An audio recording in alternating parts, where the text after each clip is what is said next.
Hey everybody, and welcome back to my channel for this Sunday morning, afternoon or evening across the world where you may be at. I hope you're all doing well. I know I am. I've had a fantastic birthday week, as this previous week has been my 35th birthday, but I hope you're all well. So today I've got an article for you about a Manchester United female, from the female team, female goalkeeper, Safia Middleton-Patel, and it says, I want to be a role model. The article was written by Courtney Hill on the 6th of October this year, and it was uploaded at 11 AM in the morning, and I'm going to read it because it's about autism, so let's get into it. Manchester United women's goalkeeper Safia Middleton-Patel recently opened up on her autism diagnosis, sharing the news with her fans on social media. Since then, our young shot stopper reveals she's gone through several emotions when it comes to her ASD, but she is determined to become a role model on the back of it. I want to be that role model because unfortunately there is a negative stigma around ASD and autism, she told Club Media in an interview. There is nothing different about it. We just see life a little bit differently. I just want to be there and announce it so people can be like, I can do that. And just because I've got autism doesn't mean I can't make or do the things that I want to do. I want to show people they can do whatever they want. You've just got to put your head to it. Safia says her life is more positive now because she has the answers and clarity on what the struggles have been for her. She also has the support of both the club and her fellow teammates. They've been great, she told, regarding the support she's received from her teammates. The first person I told was my best friend Jess. She's been amazing with it and just being there for me and in trying to get me out of this mask that I've been hiding behind. The goalkeeper union is unreal, and also Leah has been reading a book about it just to understand it a little bit more and to understand my quirks and why I do the things the way I do. I do feel very happy that there is now and I can understand it and share my story. My life is a lot more positive. So basically, that's the article in a snapshot. There is a video of her talking about it, but I don't really want to play the video for copyright reasons. But I wanted to talk through my thoughts as an autistic woman on it. I think this is absolutely fantastic.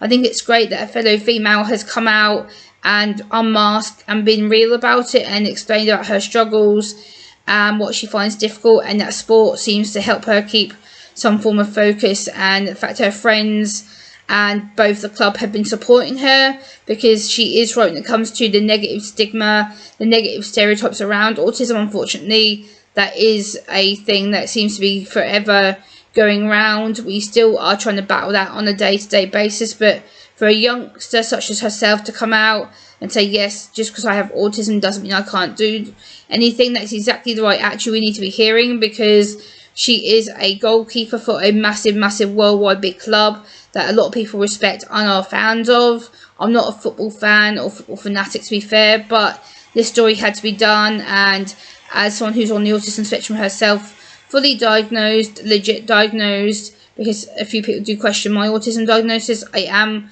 fully diagnosed. I've had a psychological report and a mental report done on me, and I do have both them to prove to people, but I shouldn't have to do that.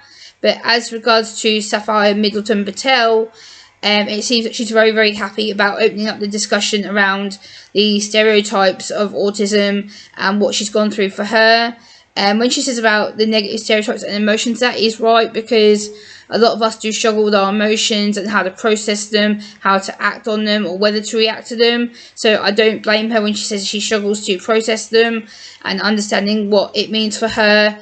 And she's right that when she says there is nothing different about it, we just see life a little bit differently. Again, this is our brain concept, this is our brain wiring, this is how we interact with others and the world around us. And I think a lot of people still think people with autism are sick, broken, ill, damaged, and we're not. And for someone like her to come out and press and go, hey, you can do more than what you think you can, or you don't have to be limited by your limitations. And I think that's a fantastic thing, because that proves to other people like myself and other people with autism who may not be as verbal as me, or may not even do YouTube or Instagram or social media in general because they're too frightened of being bullied or teased or picked on. For someone like her to come out and go, hey, just because you've got autism or ASD doesn't mean you can't do things. And that's again about achieving your goals, achieving your limits, and being positive and believing in yourself. And I think for her as a sportswoman, declaring that really is going to inspire other youngsters, other people with autism, ASD, who are coming to terms with their diagnosis or come to terms with being assessed, because being assessed still does take time and adjustment. So being diagnosed now, she's going to have to go through all the processes of emotion and trust and friendships and employment and everything like that, because having autism does make things extremely complicated, especially when it comes to employment and support, and the right support she may need, visual supports, or she may need things said to her in a different way. She may need things introduced to her slowly. She may need to have the information broken down into reasonable chunks for her to understand.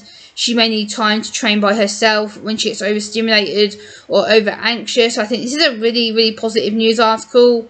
And like I said, there is a video on here of her talking about it, but I'm not going to play it due to copyright. But I just want to talk about this from my own autistic perspective, what it means for autistic women, autistic girls, autistic older adults who are now coming to terms with their own diagnosis or their own sensitivities, and what it means for them with regards to working or family or friendships. And yes, I will give a little shout out, Trevor. I'm wearing my new jacket inspired by you, because I know you wear a lot of jackets, so I'm wearing my little white jacket and a polka dot top.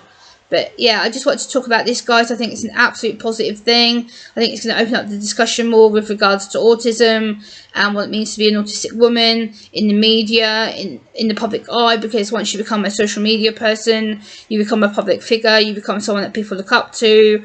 And I hope that I've explained this in a way that it's come across.